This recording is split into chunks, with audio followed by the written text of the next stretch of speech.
Well, tonight we listen to the last lecture of Professor Grygiel, titled Seeking the Promised Land, the Family, Society, and the State. As the other two nights, the lecture will last more or less an hour, and then we have questions regarding today's lectures or the previous two. I know that many of you have questions. Some of you want to know which one is you. No, I'm not here. No. And others. So please welcome Professor Grygiel. Okay, thanks.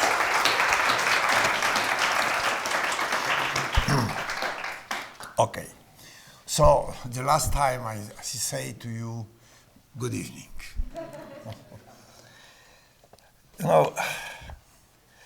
Today I will speak about the family, about the state, and about the nation, about the vision of these three events, spiritual events, family, marriage, family, nation, and nation, church, spiritual events, in vision given us by Karol Wojtyla. You know, every instance of evangelization takes place in dialogue, dia ton logon, with the help of the word, dia ton logon. The word unites person with person. It saves them from the misery of solitude, not from the poverty, poorness, but from the misery of solitude. Persons are reborn in one another in dialogue, in which they exchange words full of their reciprocal entrustment, love, and the hope never to disappoint one another. The difficulties facing evangelization today have their origin both in the weak faith of Christians, who do not have the courage to entrust themselves to others, not only to God, but first of all to others, and then in others to God. And the second origin of this situation of today is the secularization of society, which reduces dialogue to an exchange of empty words. The empty words do not unite the persons because the persons are not present in them, and therefore the words are empty words. If I give you my word, but I am not present in this word, that word is empty word. Empty words are only a confrontation of opinions, in which some win and others lose. In the confrontation of opinions, people do not convert one another. They do not change their lives. The question, how do I function, replaces the question, who am I? The rebirth of man is governed by the logic of the love and of the duty that John Paul II calls the interior discipline of the gift, whereas the confrontation of opinions is governed by the mathematical logic, which is transcended by the persons. New life in the human person begins not so much in the act in which one body unites with another, as in the act of love, whereby, for example, man and woman entrust themselves to one another. The scientific mind knows nothing of the spirit of love. This is the reason why the scientific mind does not understand the language of the human person's body. which is not the language of opinions, but of spirit and truth. Only the poet comprehends the language of the body. I cite Wojtyla. Love explained all for me. All was resolved by love. So this love I adore, wherever it may be. Wherever it may be, even in the other persons. Therefore, you males, boys, you can say to your girls, I adore you. In the void between people, one can discern neither God nor man. Love is awakened when we human beings are invested with the rays of the beautiful that emanate from the other person. The trembling we experience in that moment is the beginning of eternity. The trembling. Overcome by eternity in time, we begin to speak with the language with which we tell of the life that is death and the death that is life. This trembling will be, says Wojtyla, the content of eternity. We articulate this with our presence and our silence, which is the word most adequate to eternity. Silence touches both the transcendence of God and the transcendence of man. In my vision, the dialogue of the gifts is always forever, not only in marriage, but also in friendships. Or every friendship is forever. I saw it in the behavior of Wojtyla. He, even betrayed by his friends, remained faithful to them. He waited for them. His fidelity to them was forever. He then, therefore, knew what does it mean to be the father, the mother, the husband, the wife, the friend. Thanks to this knowledge, he was a good priest. People who are moved by one another have before them the future. The future, that is to say, the person, another person, where they will dwell and rise. This future continually surprised them, reawakening in them an astonishing admiration for the life that conquers death. Those who are united by the wonder at the beauty of the person that are not united by the wonder of the beauty of another person, form a mass of individuals entangled in an artificial world of calculations, hounded by economists and politicians. They bear a yoke made up of predicates with which they present themselves, as if these predicates were their own identity. I am X, I am Epsilon, I am this, that, and so on. They form, therefore, friendships and marriages with the predicated qualities rather than with the person. Sometimes we have seen it, we see it. The boy tries to espouse a rich girl, and vice versa. Some predicates, not this person, but some predicate. Therefore, they created ties ad experimentum, in which the hypothetical ratum occupies the place that ought to be occupied by an unconditional consummatum est.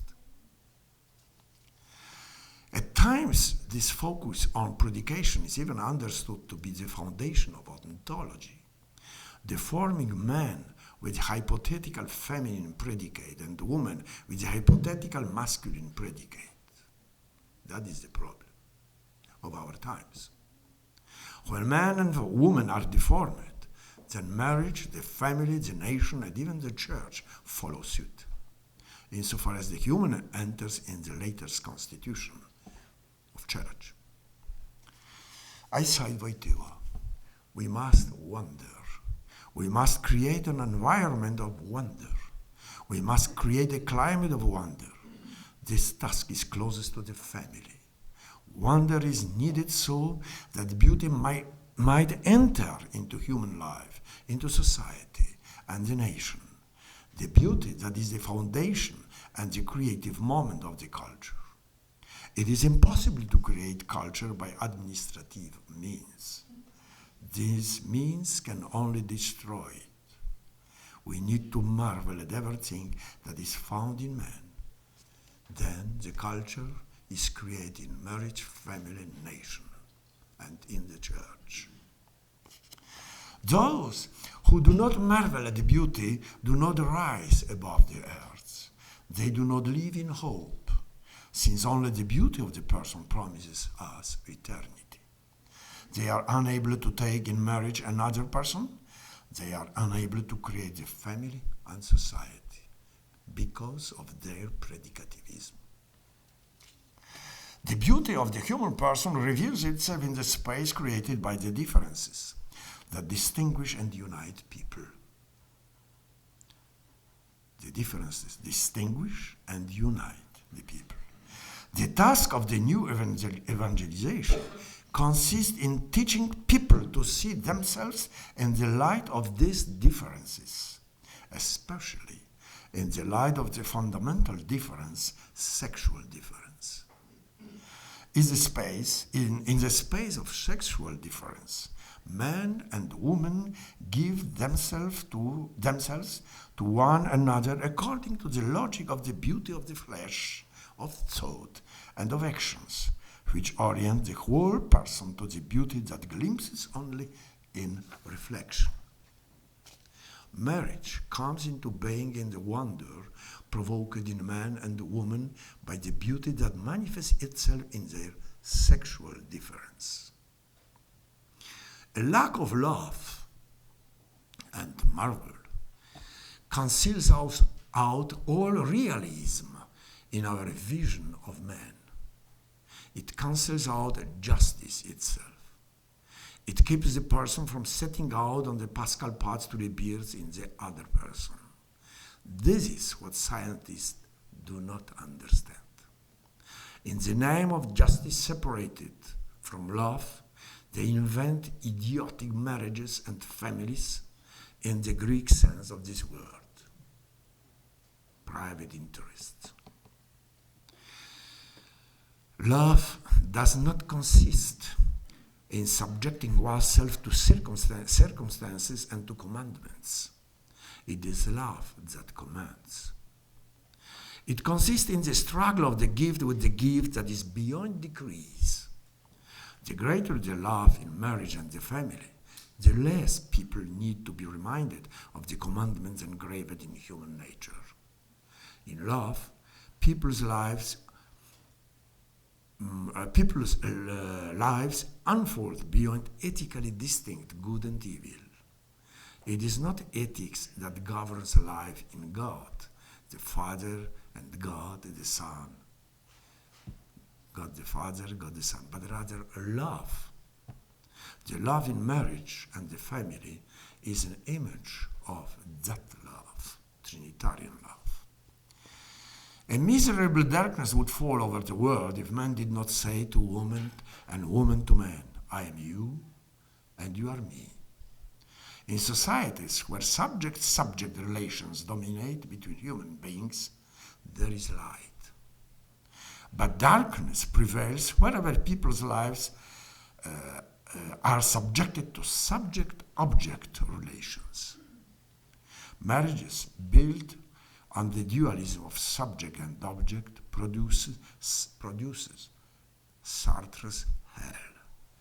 Hell is the other people. L'enfer, c'est les autres.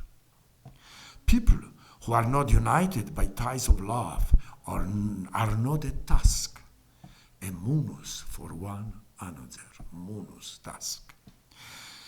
Since they do not live cum munere with task, cum munere with the task that is the other person, they do not create communio personarum, the communion of persons. They are not muniti, fortified, secured, munio, munire, to fortify, to secure. John Paul II repeated that the Church ought to care for the love that unites man and woman, since through this love God transfigures family, society, and the Church. In this way, and only in this way, she will care also for the state, the Church. The state is an expression of marriages and families. It collapses when they collapse. I side with you. The family belongs to the most original and sacred patrimonies of humanity. It comes before the state, which is bound to recognize it and, on the basis of easily comprehensibly ethical and social evidence, has the duty to protect it and never to obscure it. Whatever threatens the family threatens man. End of citation. State that threatens the family threatens man. John Paul II's vision of marriage and the family was founded on the one hand on the revelation that is God's incarnate word present in the Church, and on the other hand on the truth of man that is revealed in the person's moral experience. Aristotle comes close to this when he writes, the family is I cite Aristotle, the family is an earlier and more fundamental institution than the state. For both Aristotle and John Paul II, marriage and the family are at the basis of society, and not society at the basis of the family.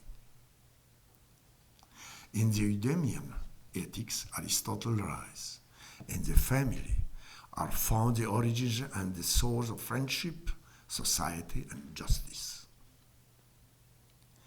For both Aristotle and John Paul II, the good of marriage and the family precedes the state.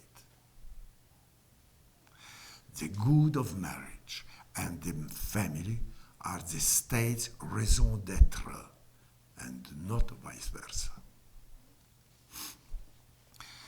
Then the state cannot treat them as objects of its own operation with impunity. It must serve them. The politicization of marriage and the family, and thus the definition of these realities by the state, destroys the latter's very foundation. The state cannot exist without marriage and the family, whereas marriage and the family can exist in their fullness without the state. Crises of the state usually result from crises of persons, marriages, families, and nations. For the good of the state, citizens have the duty and therefore also the right to say no to laws that do not acknowledge the priority of the person, marriage, the family, and the nation over politics. The roots of what has real priority reach into eternity. Precisely for this reason, it is not permitted for person, marriage, the family, and the nation to kneel before the state, since they owe their identity not to the state, but to God. To kneel before the state means to live in the stupidity proper to idolatry. The experience of the cruel trampling of the dignity of persons, marriages, and families on the part of Nazis and communists made it clear to Wojtyla that in marriage and the family is a decisive battle was being fought for truth and for freedom, a battle for the dignity of the human person. In marriage and the family, people rediscover their humanity. We should not be surprised then if all tyrants, despots, try to destroy marriages and families in order to impose their own will on society unhindered. Woman who knows the pains of childbirth glimpses in the mystery of pain the mystery of man's spiritual rebirth. With her obedient fiat mihi to the gift of God, she shows us the way to man's renewed birth. She becomes an apostle. Thanks to the woman who knows how to receive the gift, society becomes a family of persons who are present to one another. John Paul II knew that woman is owed a love full of gratitude. I will never forget what I witnessed during the 1991 Synod of European Bishops at the Vatican. During a plenary session of all the cardinals and bishops in the presence of John Paul II, 5 lay people gave interventions. There were 4 men and 1 woman. Irina Alberti Iovaiskaya, a well-known Russian intellectual, Orthodox intellectual, and Catholic intellectual. One do not know. After we spoke, each of us approached the Holy Father who was seated to greet him. When it was Mrs. Iovaiskaya's turn to greet the Pope, he stood up to general astonishment. A little later he told me, I cannot remain seated when I am speaking with a woman.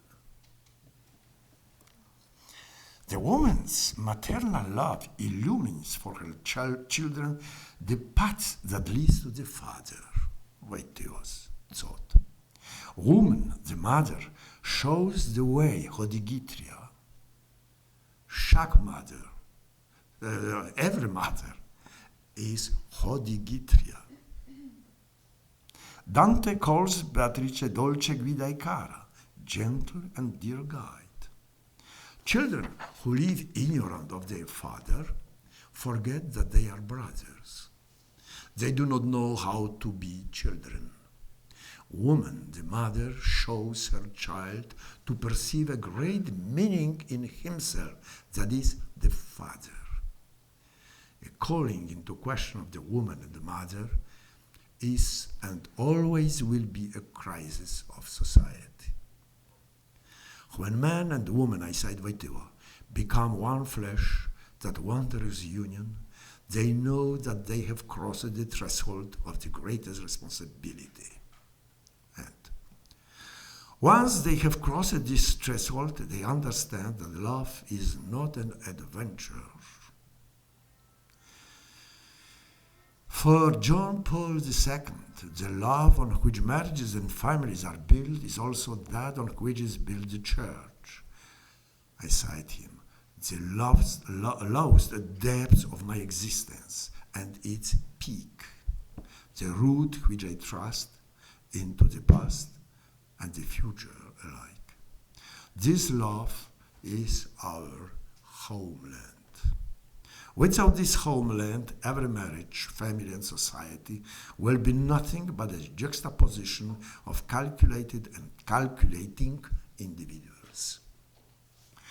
Marriage, the family, and the nation are spiritual events. In other words, they are events in the freedom of faith, the freedom of hope, and the freedom of love. Spiritual events cannot be reduced to institutional structures. even if the former need to take on the latter's form. Spiritual events transcend administration. For this reason, they confer on institutional structures life and strength, but only when the structures have a care for such events. State constitutions that are not rooted in the spiritual events of faith, hope, and love make arbitrary decisions regarding the functioning of these institutions and impose a direction on the lives of the citizens. That is, the state must be governed by the laws which are rights derived from duties, munera, from persons, present one, two, for to another. Descending together into their depth, husband and wife enter into the abyss beyond speech, beyond the language of the body, thoughts, and actions, where a mysterious abyss opens of the love that moves the sun and the other stars, Dante. Along the demarcating line of sexual difference, Wojtyla, the genealogy of the person is inscribed in the very biology of generation. So you should not marvel that the choice of companion on the paths that leads to this divine abyss is a sacred choice that binds us forever. Man pays with his whole self for the abyss of truth and freedom. They demand of him heroism of thought and of life. By orienting woman to man and man to woman, sexual difference introduces them into dialogue. In other words, it introduces them to the spiritual life. When we call sexual difference into question, we condemn ourselves to treating marriage, the family, the nation, and the church, and therefore also ourselves, in the same ways as the technological libertinism. The generous union of man and woman in sexual difference forms a paradigm for the generous knowledge that takes place in the union of the knower and the known. In such knowledge, both the knower and the known are reborn in spirit and truth. For me, it is a new fundament for epistemology. Thus, knowledge of the truths and of freedom has divine human dimensions in the human person. No one, no organization, no state can change the divine human dimensions of the human person, imposing on him their own conception of truth and freedom. The sovereignty of the human person derives from his belonging to another person and not from his belonging to this or that institution. That which is divine in the human person confers the sovereignty on him. Atheism allows the functionaries of this or that power to define truths, freedom, and love, changing the content of these words according to circumstances. People lost in the language in which they dwell also lose their orientation in personal, social, and political life. They do not understand themselves and are unable to communicate with others. They lose their trust in one another. Fear dominates not only their behavior, but also their language. The new evangelization ought to restore words to the reality to which they belong. The church must teach people to speak in a way that is adequate to reality. The beauty of the sexually differentiated love that unites man and woman shows us the way that leads to God, a way about which the church had not said very much. The otherness of God's transcendence is revealed in the differences that unite the human person with other persons, especially in sexual difference. The otherness of woman speaks to man of God's otherness, and the otherness of man speaks to woman of the same. Pascal, I have cited yesterday during the discussion, observes that common minds, vulgar minds or common minds, subjected to mathematical reason do not notice differences. And therefore, we live in the world now constructed by the common mind. They, therefore, less and less, we notice differences, especially the sexual difference. He who does not belong to anyone does not feel obligated to anything. The person who is not obligated is not reborn. Forgetting that he is naturus, he lives according to the principle, do whatever you want. He loses the love, and with it awareness that he is always to be reborn in the relation of belonging to the other person. First of all, in the relation of belonging man to woman and woman to man. Forgetting his own natura, he forgets the so-called natural laws, which here take their rise in the interpersonal relations. In virtue of these laws, marriage, family, and church cannot be reduced to keeping company with one another, with a limited responsibility that is dissolved once its objectives are attained. In producture, yes, that is a way of behaving, but in culture, no. In the moral experience of the person's encounter with another person, in the beauty of the body, John Paul II found not only a starting point for his anthropology, but also the place in which this anthropology joins with Christology and becomes an adequate anthropology. This is precisely what Adam tries to explain to Anna in the jeweler's shop when he tells her, "Oh, Anna, how am I to prove to you that on this other side of all those loves which fill our lives, there is love?" Nostalgia for this merciful beauty of love gave a Pascal form to John Paul II's desire for the Father's house, for his homeland. His desire was greater the more he saw lies all around him. His Pascal desire formed his spiritual life above all in his final years. It was then that he uttered his most profound word about the human person and culture. When I told him this, he looked at me thoughtfully, as if he were searching for something behind me, and said, "I am descending." And I added, "into the depths, from where the words that reach us have a better and more beautiful sound." In times of production and not culture, we need prophetic visions of the human person and prophetic decisions. Thanks to the prophetic vision, John Paul II did not doubt that in marriage and the family there was something divine which transfigured human weakness.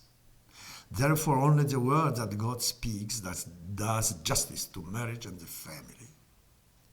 Precisely for this reason, an anthropology that lacks Christology is not equal to the truths of the human person. Man and woman work in love for the resurrection. In order to be reborn, they first have to die, one into another. In love, the human person dies to himself, to rise in the person he loves. Through death, love leads him to a new life. The Pascal path to that which fills our hope passes through marriage and the family. It is the path of love and freedom. Norwid addresses harsh words to man's agitation, dominated by the will to success in the production of objects, marriage and family included. I cite, "Everywhere and always, slaves are slaves. If you give them wings, they will use these to sweep the streets.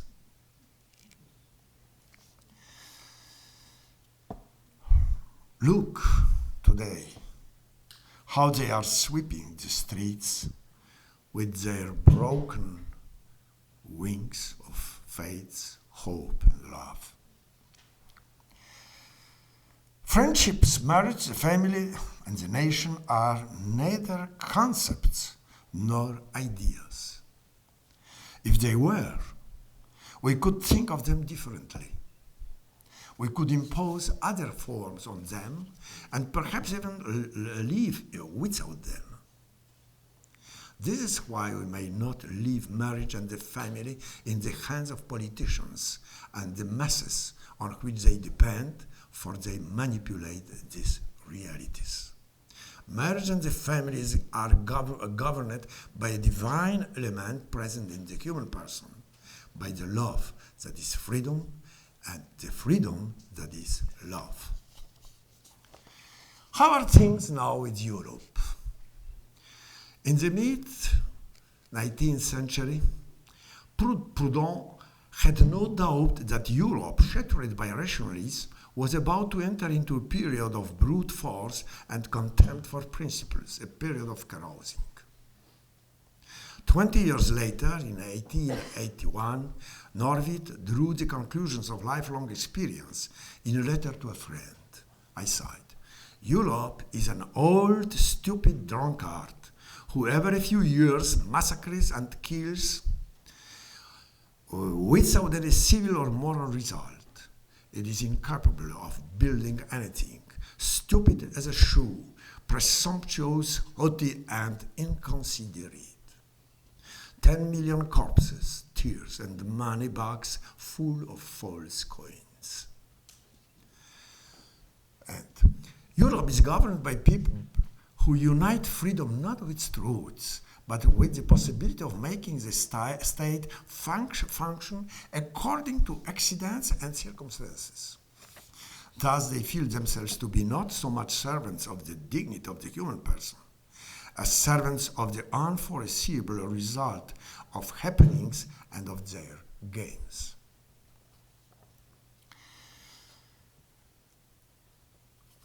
John Paul II wrote that in the situation in which we find ourselves, people of our time have become insensitive to the last things, judgment, eschatology, and with it ultimate justice, have become foreign to them. The functionaries of state structures, make people believe that they can understand themselves only and justify themselves only by using soap, eating the hot dogs, and relying on computers and tanks. European politicians have bonds of friendship more with power, which is an object of possession, than with wisdom. They do not dwell in the European landscape created by the culture, that is, by the cultivation of values. They dwell in the world of production.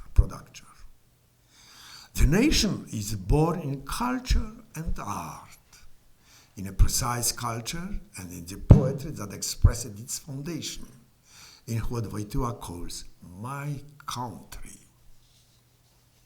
So, what is a country? Norvid writes, I cite Norvid because he formed Wojtyla's mentality and his person. Norvid writes, if anyone had asked John III, as he marched on Vienna, what a homeland was, he would have answered, it is that place where it is most pleasant to rest and to die, when one is continually disposed to live and to work wherever and whenever humanity is at stake. And one's country is one's native inheritance, the fruit of our father's labor, laboring with them, we attain the humanity that was entrusted to us. We attain it in the tradition of our ancestral dwelling, indicated by the name and surname we bear. When asked about our name and surname, we drop our head. It is a sign that we have lost our God, our home, and our reason.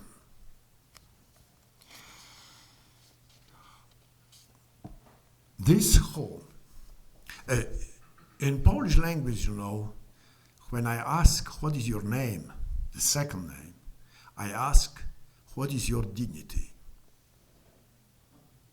And to this question, in this sense, when we drop our head, it is a sign that we have lost our God, our home, and our reason. This home the nation is transcends the state. It explains and justifies the state, whereas the reverse is not true. The earthly patrimony of every nation is not only an image and likeness of the promised inheritance toward which we journey, seeing and saluting it from afar, as Moses. We rest and die most pleasantly only in this promised land. But we are entering in it. In this life, we do not enter. Even dying, we enter. I was privileged to reflect with John Paul II at times on Norwid's words.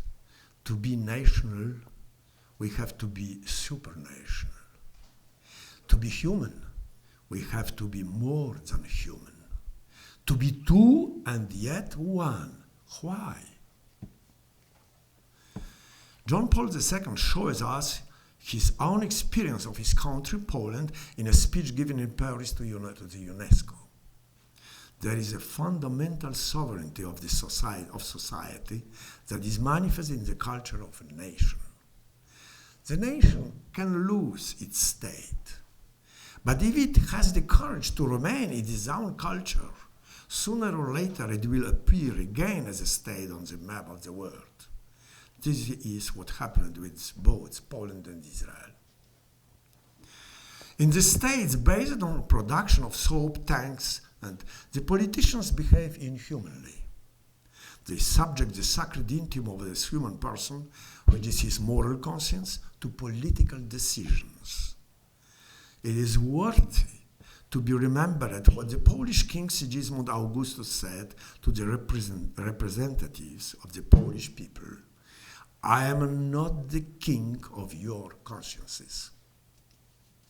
It was in 18th century. 15th century. The state is not the owner of its citizens. They rather possess it.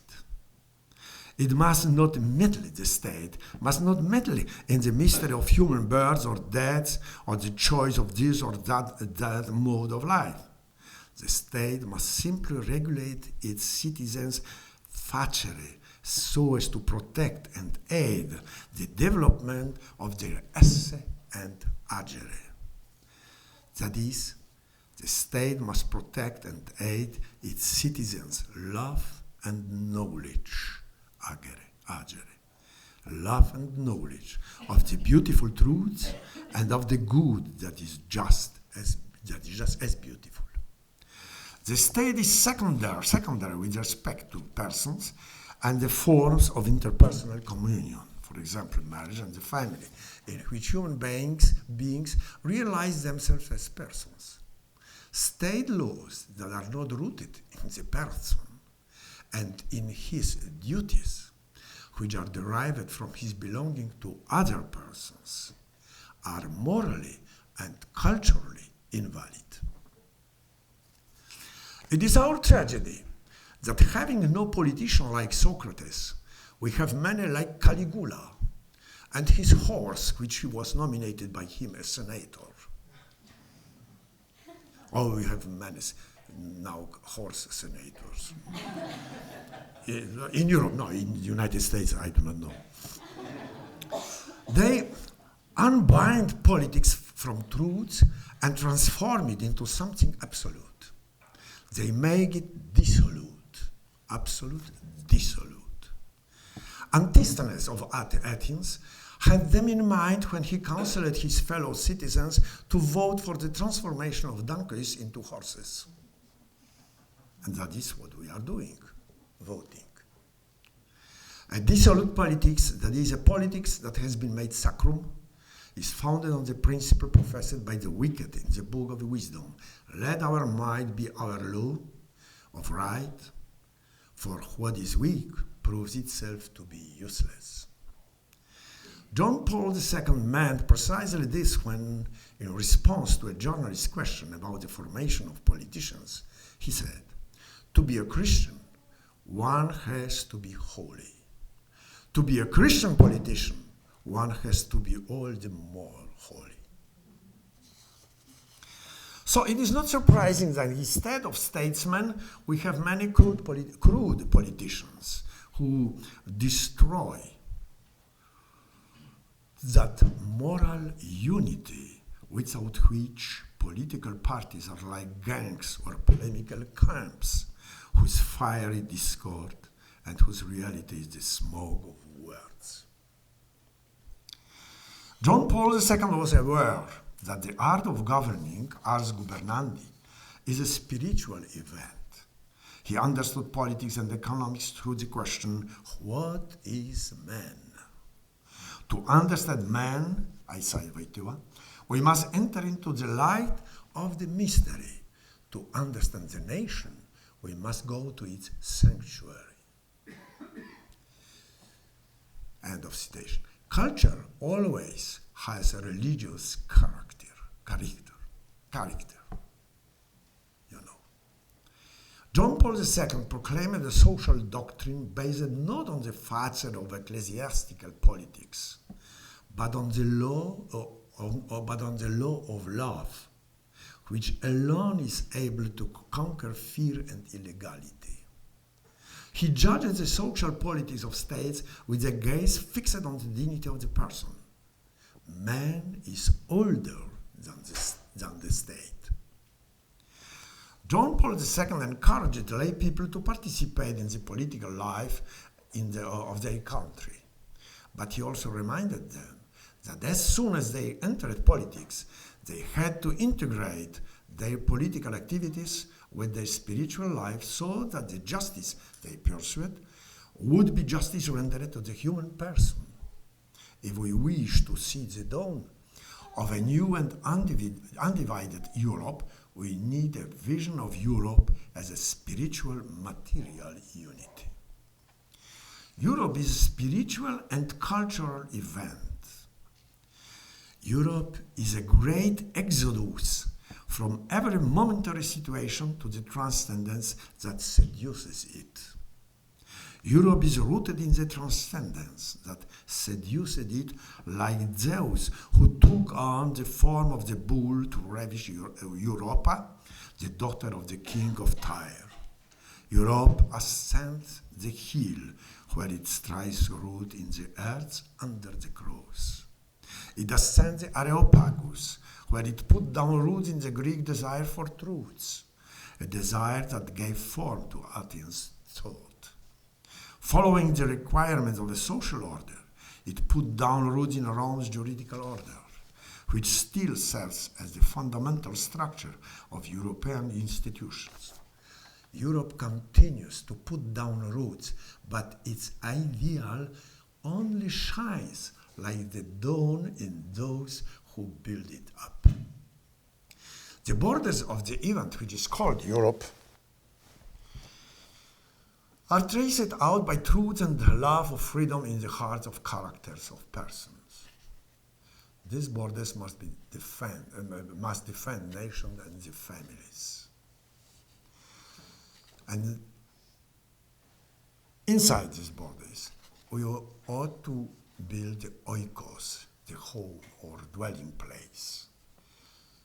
In Greek, this place is nomos, but in this nomos, we have some uses, some laws, and this is nomos, It's very important that is nomos and nomos. And in the light of this, we can know better what is the economy and ecumenia. John Paul II proclaimed no social doctrine beyond the doctrine that is the human person. Together with the Church, he looked at society and judged its successes according to how it deepened the question of the human person and the circumstances in which it finds itself. He quite understood that the anthropological question, who is man, precedes the political and economic questions and cannot be reduced to them. The prophetic reason that stands at the foot of the cross does not engage in politics, but it does show politics the direction in which man's restless heart tends. The Church engages in no other politics. The state should merely help him. In other words, the state that wants to be the sole educator of its people is an evil state. It can turn him into a correct citizen, but this is not enough to be a good man. We have to demand that the state place no obstacles before the love that forms the human person in marriage, family, and friendship. Only a good person, that is a person who has been formed by love, can be a good citizen. The state destroys itself when it places its citizens in the dilemma of having to be first correct citizens and only afterward good people, or when its citizens, abused by political correctness, are afraid to be a good people first. Such a state loses itself in the noise of decisions made in parliamentary shows under the pressure of passive circumstances. Europe suffers the lack of persons in authority who bear witness to the truths. Authority is held by morally and intellectually immature journalists and scientists. Norwid wrote in 1978 to Polish philosopher August Cieszkowski, "I don't believe today's philosophers. They proclaim systems from their university chairs, but if someone strikes the ground with his rifle or jingles money before them loudly enough, they immediately bow the great mass of their intelligent heads like stalks of grain bending in the wind. There are two specialized fields I recommend studying. They are mainly Homer and Bible." Europe is a tree growing out of the Bible and Homer. Its roots reach into heaven and earth. The tree cut off from its roots withers. It is fit to be burned or can serve as material to produce objects for short-term use. Only a return to the roots can save the dead tree. We must pray for a new life for Europe, for its reason to return to the truths and its will to the good. This is the prayer Plato advises when he asks God to help the state. I cite Plato. "Let us therefore summon God to attend the foundation of the state. May he hear our prayers, and having heard, come graciously and benevolently to help us settle our state and in the laws. May he come indeed." Therefore, constitutions ought not to be written by people like Valéry Giscard d'Estaing, who falsely assured the Pope, John Paul II, that he wanted to mention Christian values in the text of the European Constitution. But others were opposite, and Giscard d'Estaing made no mention of any such values. To Professor Joseph Weiler, a rabbi of New York, who observed that he was the main author of the text, Giscard d'Estaing merely responded with a smile, "How malicious you are, Mr. Weiler." John Paul II never sought to obtain privileges for ecclesiastical institutions from the state. He never asked politicians to preach. All he asked of them was that they seek the truth and do the good. when one of them lied to him, he laughed to the man's face. After his encounter with the Soviet Minister of Foreign Affairs, Andrei Gromyko, I asked the Pope how it was possible to speak with someone like that. And he answered me. He spun tales about the great freedom that the Soviet regime had granted to the church. And what did you say? I asked. Nothing, he answered. I just looked at him and laughed. I think that Gromyko had a hard time continuing to drown himself with lies, even though he was a very good liar.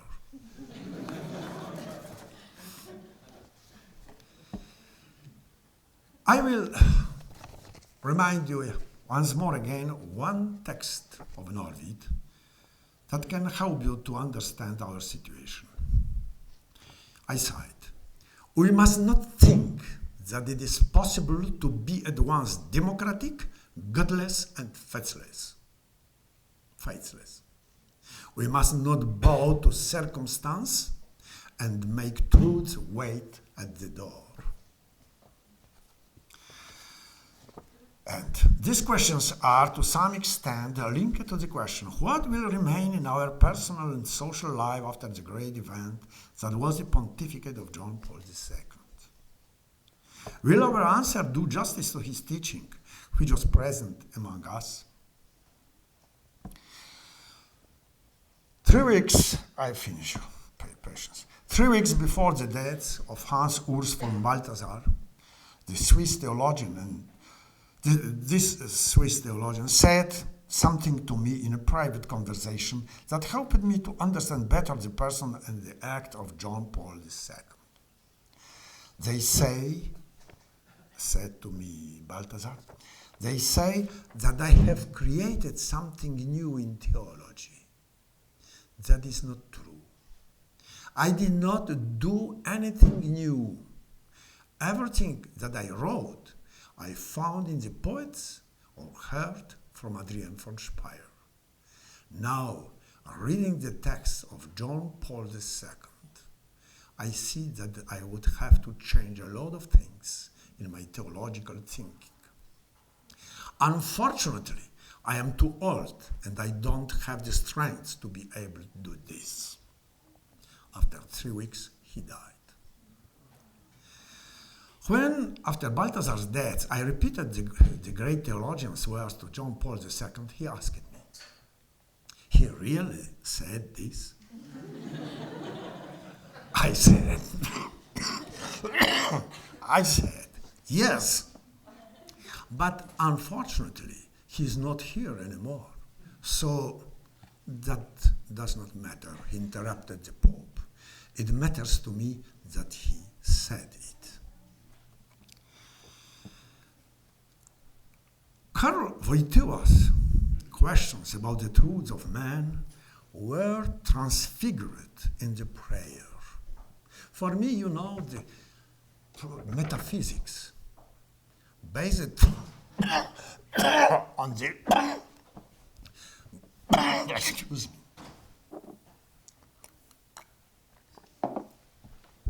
based on the great question, from where I am going, I am arriving, and where I am going to. Such metaphysics more and more transforms itself in prayer. Because this question is oriented toward God and remains always question, demanding prayer. So, Karol Wojtyla's question about the truths of man, I repeat, were transfigured in the prayer that finds one of its many expressions in his poem, Song of the Inexhaustible Sun. And with this prayer, I finish the conference. I beseech you, Lord, leave me and my fallible thoughts. Put me not to the test of weakness, the test of incapacity. For there is no gratitude that can embrace infinity. no heart that can encircle you with the sun's ring of red. If the heart enclosed the world, and the world went up in flames, even if I spent myself, nothing I could give, I know. Yet day by day, you multiply my feeble intellectual lot, squandering your infinity to my fallible thought. Forgive my thought, Lord, for not loving enough. My love is so mind-manacled. Forgive that, Lord. Thank you.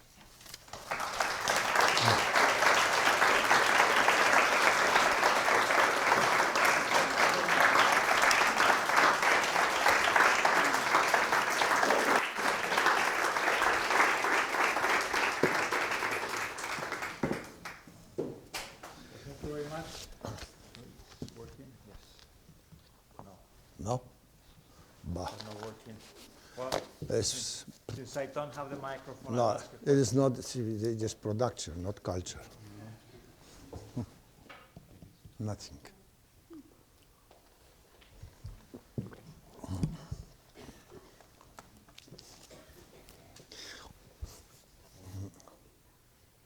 Maybe it is I like to ask a question. Oh, okay. Okay. One moment. Oh. It's not that complicated. Oh. Oh, excuse me.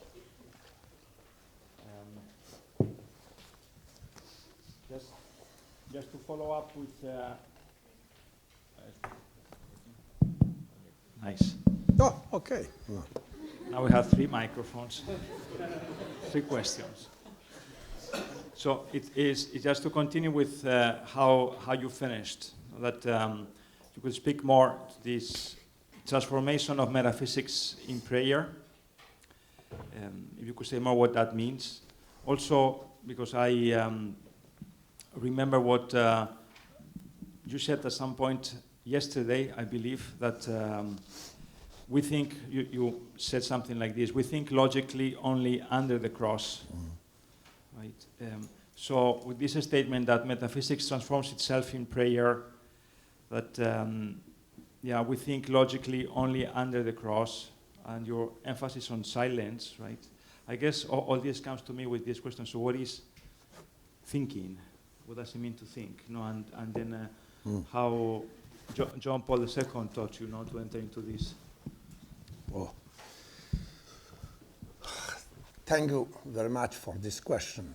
For me, it is the question that every day disturb my heart and my thoughts. Oh. When I ask you, tell me what is the time now is. Yes, okay. It is not only demand. I pray. Tell me. Every demand is a prayer in some measure, because in the stricto sensu, it is only the demand oriented toward God. Okay. Like Job. Job demanding why, was praying. And therefore, God justified him and kicked the four theologians, so-called theologians, who defended God against Job, demanding. Whereas God does not need to be defended. He defends the man, praying, demanding. You know, but when this question, where I'm going from and where I'm going to, arises in me, when I stay in the front, in the face of my death. Without that, I could not put this question. more. I could not become this question. I use the word of St. Augustine of Confessions, fourth book. After the death of his friend, factus sum mihi ipse magna quaestio. I became for myself a great question, where I am coming from and where I am going to. Without this question, we live illogically. And this question we become is the question that puts us under the cross before the death. Therefore, thanks to this question that puts us under the cross, I can think in a logical way. That is to say, adequately to the reality of my person. You know, it is a fact. I know not some opinion about myself, but the fact that I am dying and I am hoping to be reborn in other person, you know. Therefore, the metaphysics is a logical thought if it is based upon this magna quaestio, great question, and from this point of view is a judgment, metaphysics is a judgment of all reality, of all our life, of all questions. Such metaphysics is the base of all other knowledges and should be the basis, but is not now, even of the sciences. Therefore, the sciences are so, in their behaving, so illogical, you know. Because the scientists, as scientists, they have forgotten the cross. They avoid to stand under the cross. And they are doing the sciences in a far, far away from it. And we have what we have. Relativism, predicativism, and so on, and so on, and so on, you know. We lack the moral, cultural unity of our living, thinking, and doing, knowing and loving. We lack the unity, moral and cultural unity. Therefore, I have said that we live as a gangs who are struggling for the better bread, better salaries, and so on, and live in the smoke of the words, empty words. Empty because in these words, nobody is present to the other. Nobody is present, you know. And this lack of presence is also the reason of the illogical way of living, doing of our society. We are not present one and not to another, you know. And that is, in my vision of metaphysics, this problem of standing under the cross and thinking in a logical way, only under the cross, where the metaphysics transfigures or is transfigured in prayer.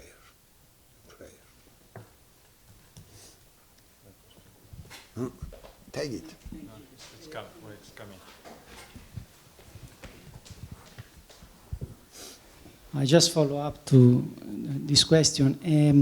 One of the threads that seems to me that are present, basically, at least in two of the lectures you gave us, is this topic of beauty, and especially, as we were already saying last time, and today you entered more into this Paschal dimension of beauty. Now you were talking about the cross. I was thinking, I mean, cross is not just death; is suffering. No, it can be a banal observation. It's not just the cross doesn't mean only death. It means also suffering, right? Suffering and rising. And yeah. And rising. Yeah. The cross. So, if you could say something more, I mean, I was trying to while I was listening, I was trying also to think through, all the magisterium of John Paul II. And I mean, for example, the two words that came to my mind as crucial, that can, in a sense, shed light on this connection between beauty and the cross. One is mercy, and so Dives in Misericordia. We know how important, even he died, as we know, the Vespers of the feast that he himself. So and then the other word is exactly suffering, no? So salvifici doloris, the importance, and so all what his experience, huge experience of what suffering was. So if you could say something more about the importance of these two words through his experience, and also how he understood, this connection. Thank you very much for this question. I think that the man is beautiful, and he is a great man when he knows to suffer. That is to say, when he knows, I repeat, to stand under the cross, and with crucified love and beauty, die. The person who knows to suffer has a great dignity. He behaves in such a way that we are fascinated by his greatness. This beauty is fascinating and fascinates us forever, not for one moment. This beauty does not provoke in us the blame, the desire to have the other person and to use her, him. But it calls us, be like I am. Be with me. And trust yourself to me. Be like I am. It does not mean follow me, but stay with me. It does not mean that we are called to imitate a great person. No. The greatness imitated is not greatness. It's false greatness.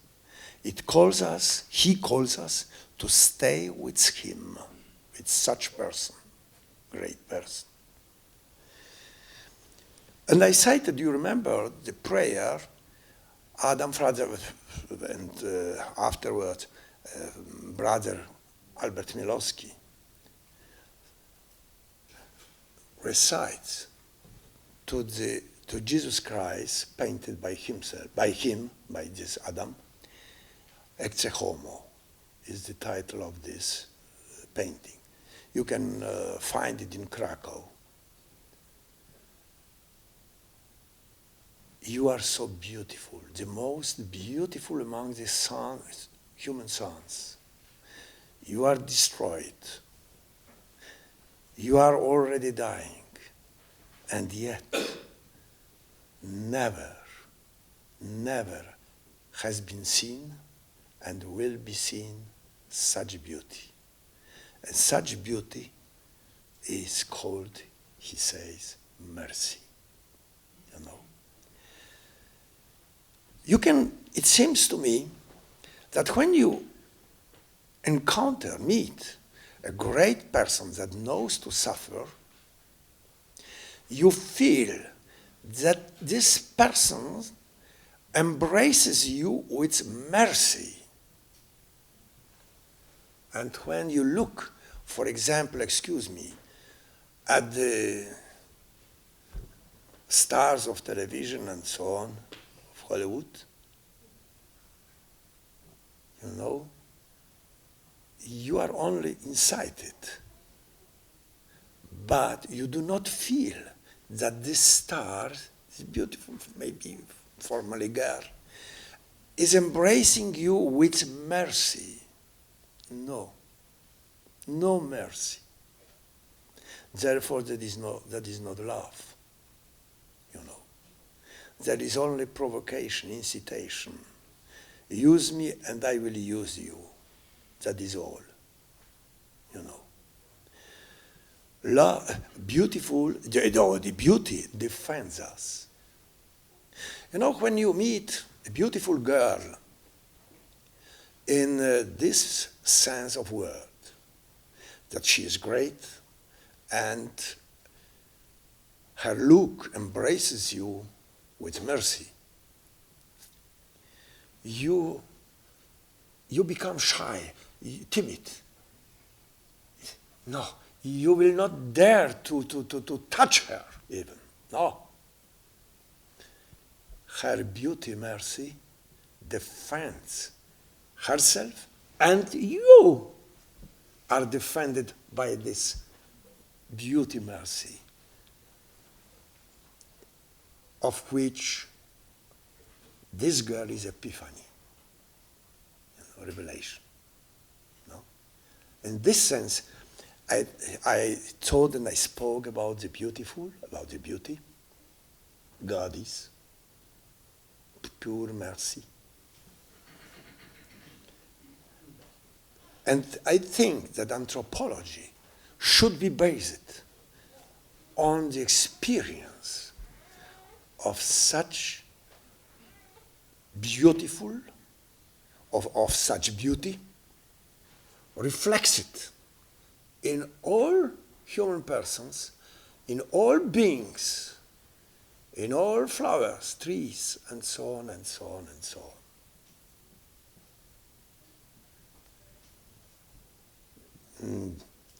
Beauty is not this what pleased yesterday, or pleases today, or will please tomorrow, but what ought to please. Like good is not what calls you to pleasant pleasure, but what renders you better, you know. And that is the adequate anthropology and metaphysics which are transfigured in prayer.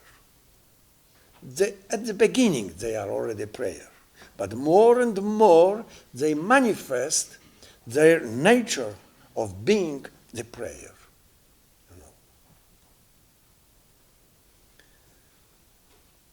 I think that the prayer is the essence of demand. And without demand, there is no thinking. Really, we think in the measure we demand. That is to say, we pray. I don't know whether it is enough, because maybe no, this, you know, yes, you know, it is for my ears. I will tell you a wonderful story. It is not joke, because it happened. I had in Krakow wonderful, great professor. he was moral and cultural institution in Poland. But when he was 80 years old, and he died being 84. So by being 80 years old, he did not hear. So in the 60s, he had some apparatus like this, here, and then some earphone here. One day he entered in the church of Sant'Anna, this church of Jagiellonian University in Krakow. And one woman stopped him and said to him something. And she, moment, just moment. And he took this marking, put and then earphone. Now speak to me, because with a woman, I can do many things, but with my ears, nothing.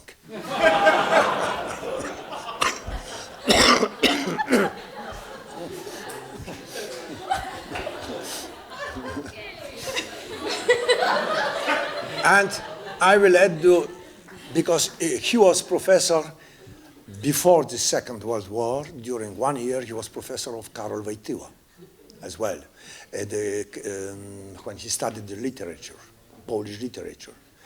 And after the deaths, after 20 minutes, after the death of this professor, Karol Wojtyla, Cardinal Wojtyla, was already knelt before his corpse in the bed in his house. Okay. Oh. Well, no, thank you. You have used the word event to describe a lot of different realities over the course of these 3 lectures. Today, it was marriage and family, but also love. And so I was just wondering if you could tell us more about how you understand event, or what event is, because we tend to think of it as something that just happens, but I think you mean a little bit more than that by it.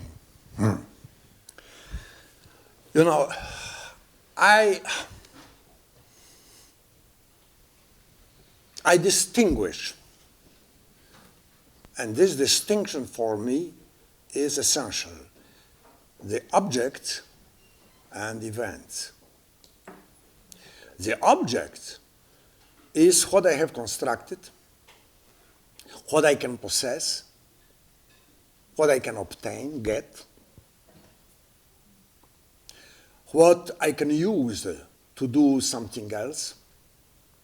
No. Events, whereas, is not an object.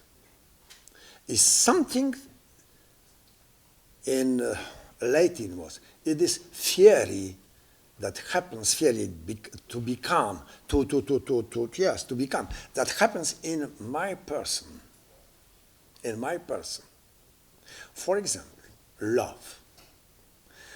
It is not an object that I can have in my hands and I can give like this glass to my wife. Take it. It is my love. No. In this sense, it is not object.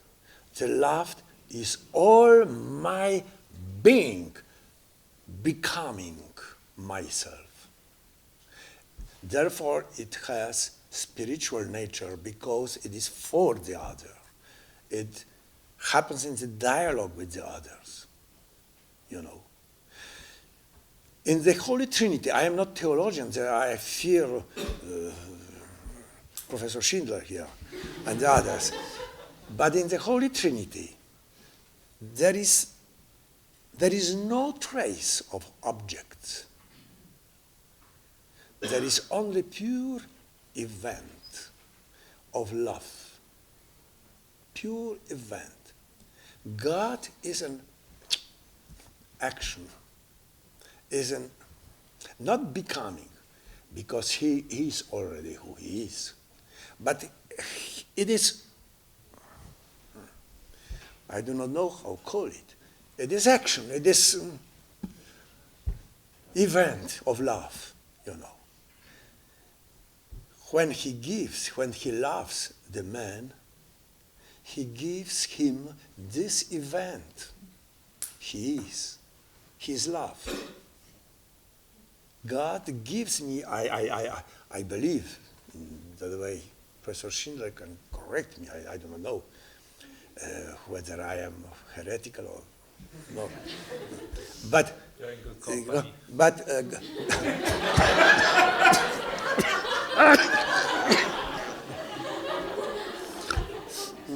That what he gives me is no object to possess, but he gives me this event of love he is. And I am embraced by this love. And I can become the love thanks to this being embraced by the love. I can become love. That is the event for me. I cannot construct the gift. Even the gift my friend is doing me, I cannot construct it.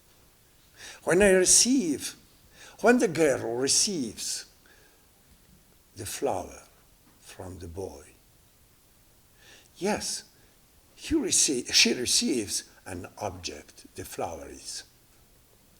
But at the same time, and that is essential, she receives a spiritual event of love that is inside this flower. Giving this flower, he gives himself to her. You cannot see this love because it is not object, but it is an event that transfigures this flower. Therefore, if you have gotten, if you have already some flower received from some friend, from mother, father, and so on and so on, look, sometimes you put this flower into the books, and you have care of it during many years, sometimes till the death. Why? It is an object. No, for me it is not only object.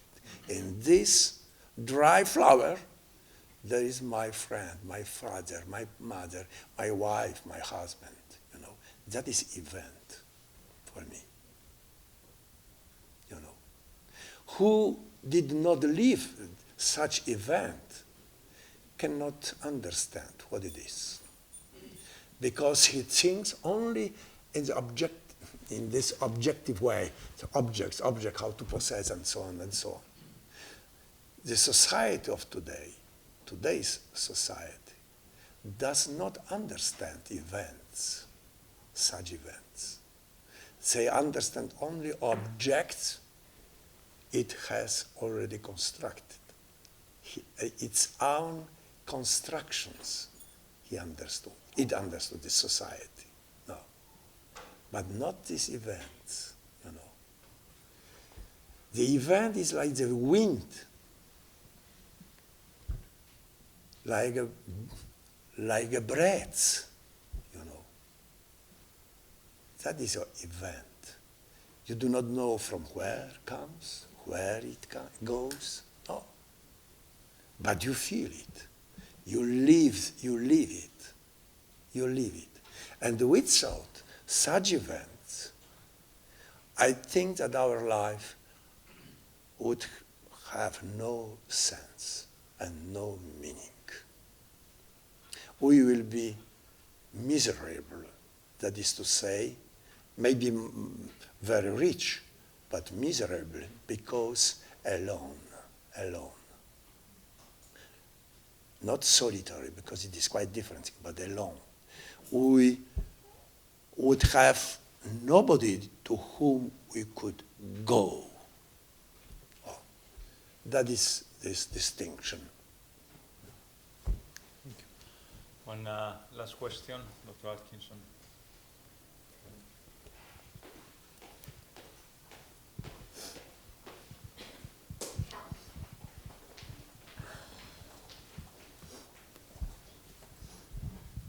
Thank you very much, Professor Grygiel.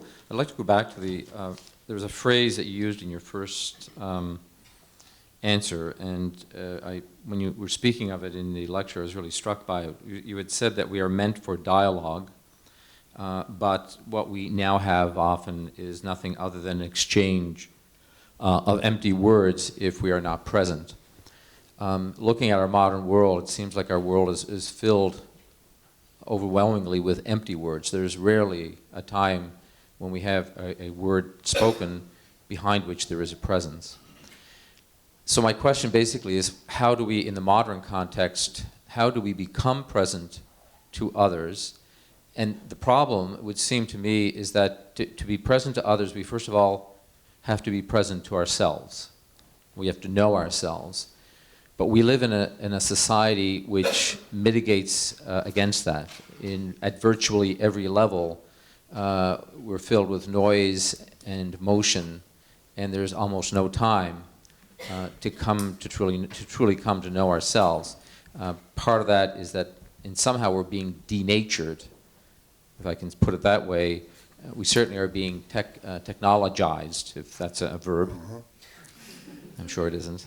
But it'd be good for Scrabble, for those who play Scrabble.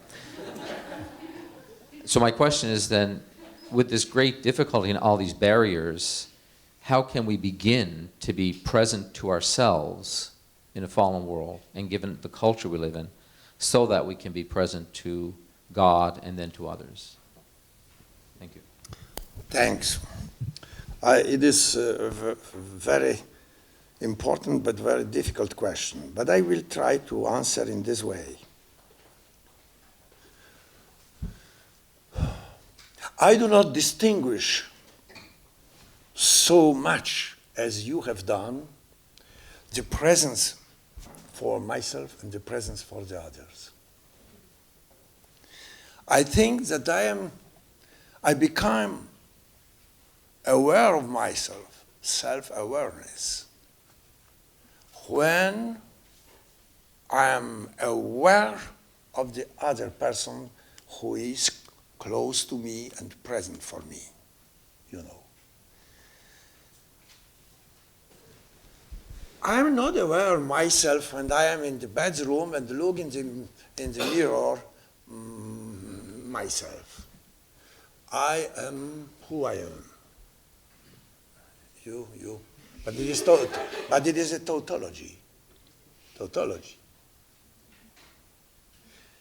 I must be in the presence of the other concrete person in order to be aware of myself, that I am you and you are me. And in the fundamental meaning, I become aware of myself, being or looking at myself in the light of the other person who is sexually different from me, or me, you know. Then I know, I begin to understand my body, thanks to her. Not only the way of thinking, because the difference, sexual difference, is not only the body. It is the difference of thinking, different of acting, of loving, and so on, and knowing, you know. So thanks to this otherness, I can understand and be aware of myself. Then the awareness of the other and the awareness of myself is, if I can say so, simultaneous. It happens at the same time. And I dare say that at the same time, this dialogue in which we become aware, you of yourself, me of myself, and both of ourselves, in the same time, we are already on the way towards God, and looking at Him, at His otherness, creator and creature, we can both together, you and me, be more and more aware of ourselves, of our condition, you know. How to begin? With the other. Go to the other. Master, where are you staying? Come, you will see. They went and they remained with him. You know, they become aware of themselves thanks to be together with him, with his master. No?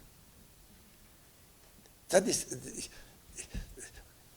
it seems to me that we ought not to distinguish so strongly, so much. We must look at the differences, and the differences are uniting us. So, yes, distinguish, but till some point. Till some point. No. That is this, I think. You know. Thank you very much, Professor Grygiel, for all these lectures full with insights, very helpful to all of us, really. We'll look forward to reading them as soon as the book becomes available. And thanks again for coming all the way. My wonderful translator of this book, Michelle Boras, and for her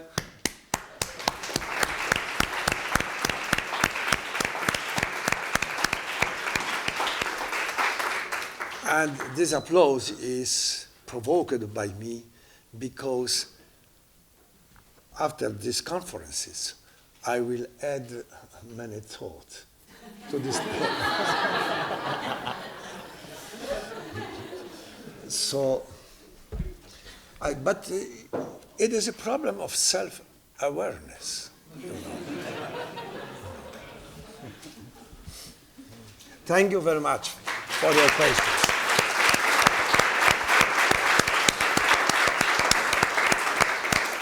And thank to you because you have invited me, and you have given me such a beautiful opportunity to meet you and to live a very, very profound evenings here. Thank you very much.